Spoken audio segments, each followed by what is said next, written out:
Sir నమస్తే sir. నమస్తే అండి. సార్ మీ పేరు సార్? నా పేరు భారతి నారాయణరావు. ఏలూరు బీజేపీ టౌన్కి కోకాని ఉన్నారండి. సార్ ఇప్పుడు కూటమి ప్రభుత్వం బీజేపీ, టీడీపీ, జనసేన కూటమి ప్రభుత్వం అధికారులకు వచ్చి సంవత్సరం పూర్తయింది. ఈ సంవత్సరం పరిపాలనలో ఏమైనా వ్యతిరేకత వచ్చిందా, లేదంటే మామూలుగా మొత్తం పరిపాలన మామూలుగానే ఉందా? వ్యతిరేకత వస్తానికి సంవత్సరం అయిందండి. ఈ సంవత్సరంలో వీళ్ళు పెట్టిన పథకాలు ఏమున్నాయంటే 6 గ్యారంటీ పథకాలు ఇచ్చారు. 6లో దగ్గర మినిమం 3 అవుతున్నాయి. ఇప్పుడు మామూలు పింఛనీరు టయానికి ఇస్తున్నారు, గ్యాస్ బండ్లు రిలీజ్ చేశారు ఆల్రెడీ. ఇప్పుడు వచ్చేసి మామూలుగా రేపు ఆగస్టు 15కి ఉచిత బస్సు సౌకర్యం కల్పిస్తున్నారు. ఇవన్నీ ఒకటొకటి అమలు చేసేటప్పుడు మనం కూడా ఓపిక పట్టాలి కదండి. ఓపిక పట్టనని చెప్పి మనం చూడాల్సిందే. అప్పుడే మన సంవత్సరాలు దీన్ని వ్యతిరేకిస్తాక ఏం లేదు. ఆల్రెడీ మనం రాష్ట్రానికి చాలా ఆర్థిక ఇబ్బందుల్లో ఉంది. ఆ ఆర్థిక ఇబ్బందుల నుంచి మనం ఇప్పుడు లోటు బడ్జెట్లో నుంచి బయటికి రావాలంటే కొంచెం టైం తీసుకుంటుంది. మన టైం వచ్చే వరకు మనం ఎవరిని కూడా ఏమంటే సరిపోం. ఇప్పుడు చూసుకుంటే ఆంధ్ర రాష్ట్రం పథకాలు లేక చంద్రబాబు నాయుడు గారిని వ్యతిరేకించుకుంటున్నారు. జగన్మోహన్ రెడ్డి పాటి పథకాలు ఇచ్చేసేవాడని చెప్పి మాట్లాడుతూ ఉన్నారు. దీన్ని బట్టి మీ అభిప్రాయం సార్? పథకాలు వీళ్ళు పెట్టిన సూపర్ 6 అమలు చేస్తాను, కంపల్సరీ గ్యారంటీగా అమలు చేస్తారు. దాంట్లో తిరిగేం లేదు.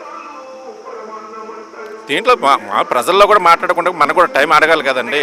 టైం ఇప్పుడు బడ్జెట్ ఉండి ఇవ్వకపోతే దాని విధానం వేరేగా ఉంటుంది. బడ్జెట్ లాస్లో ఉన్న దాన్ని బట్టి మనం కూడా చూసి అవార్డు చేసి ఇంకో కొంత టైం ఇస్తే 2 సంవత్సరాలు టైం ఇచ్చామనుకోండి, పథకాలు అమలు చేయకపోతే మనం కూడా గ్యారెంటీగా ఏదైనా మాట్లాడితే అవకాశాలు ఉంటాయి. ఆ టైం ఇచ్చే వరకు మనం ఓపికపడాలి. సార్ ఈ రోజున ప్రతి పేదవాడు ఆకలి తీర్చే విధంగా మళ్ళీ అన్నా క్యాంటీన్లు రీఓపెన్ చేసి 3 పూట్ల భోజనం పెట్టి పేదవాడికి అండగా నిలబడతా ఉన్నారు. ఎలా అనిపిస్తుంది సార్ ఈ విషయం? ఈ అన్నా క్యాంటీన్ల వల్ల అయితే ఏంటంటే కొంతమందికి అయితే 50% వరకు పర్వాలేదు, కానీ 50% లాస్ అవుతుంది. ఈ అన్నా క్యాంటీన్లు అయితే నా వ్యక్తిగతంగా అయితే అన్నా క్యాంటీన్లు వేస్ట్ అని చెప్పి నేను అనుకుంటున్నాను.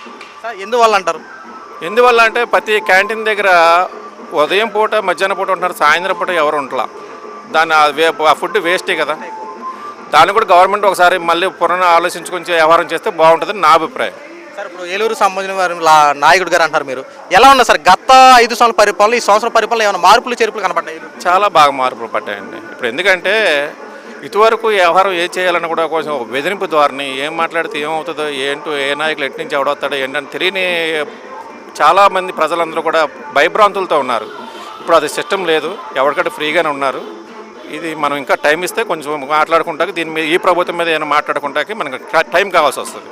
ఏలూరు బడేటి చంటిగారు ఎమ్మెల్యే గారు, ఈ ఎమ్మెల్యే గారి దగ్గరికి వెళ్ళి కష్టం చెప్పుకోవడానికి ఈ రోజున ప్రజలకు వెళ్ళి కలవడం కోసం ఏమైనా ఫ్రీనెస్ ఉందా, లేదంటే అధికార ధోరణి అని చూపిస్తా ఉన్నారా? ఇప్పుడు ఉన్నటువంటి ఎమ్మెల్యే గారు చంటి గారి విషయంలో మటుకు అసలు ఏం మాట్లాడుకోవసరం లేదండి. ఆయన ఎనీ టైము ఆఫీస్ దగ్గరే కానీ ఇంటి దగ్గర కానీ ఎనీ టైమ్ అవకాశాలు ఇస్తున్నారండి. దాని గురించి మనం ఒకరితో రికమెండింగ్ చేసుకుని ఆయన దగ్గరికి వెళ్ళాల్సిన పని ఏం లేదండి. ఎనీ టైం 24 hours ఆయన అందుబాటులో ఉన్నారు. ఇది మటుకు మనం యాక్సెప్ట్ చేయాల్సిందే. ఇదివరకు ఉన్న ఎమ్మెల్యే గారిని కలవాలంటే కనీసం ఒక 3 గదులు 4 గదులు దాటి అక్కడికి వెళ్ళాలి. కనీసం మనకు సంబంధించిన వాళ్ళందరితో కూడా అక్కడ లోపలికి వెళ్ళాలంటే మేము ఎమ్మెల్యేని కలవాలంటే ఏంటంటే ఒక 2-3 మనకు సపోర్ట్ లేదు, అక్కడికి వెళ్ళాం. ఇప్పుడు అది చంటి గారి విషయంలో అసలు నో అబ్జెక్షన్. అసలు అది ఎవరైనా ఎనీ టైం అందుబాటులో ఉంటున్నారు. దానికి మట్టుకు ఆయనకి చంటి గారికి యాక్సెప్ట్ చెప్పాలి. సార్ ప్రస్తుతం ఏలూరులో ఈ రోడ్ల పరిస్థితి కానీ, డ్రైనేజీ వ్యవస్థ కానీ, ఇప్పుడు కాలువలు కూడా తీసే ప్రక్రియ ప్రారంభంగా ఇది మొత్తం తీస్తూ ఉన్నారు. ఎలా ఉన్నాయి సార్? ఎలా ఉన్న పరిస్థితి? ఇటువరకు మీరు కూడా దారుణంగా రోడ్ల పరిస్థితి అయితే చాలా దారుణం. వీళ్ళు ఎక్కిన 6 నెలల్లోనే 7-8 నెలల్లోనే ఈ రోడ్లన్నీ కూడా రిపేర్ చేయడం జరిగింది. మనం కళ్ళారా చూస్తున్నాము. ఇప్పుడు కూడా కాలువలు పూడుకులు తీస్తున్నారు, అది మనం చూస్తున్నాము.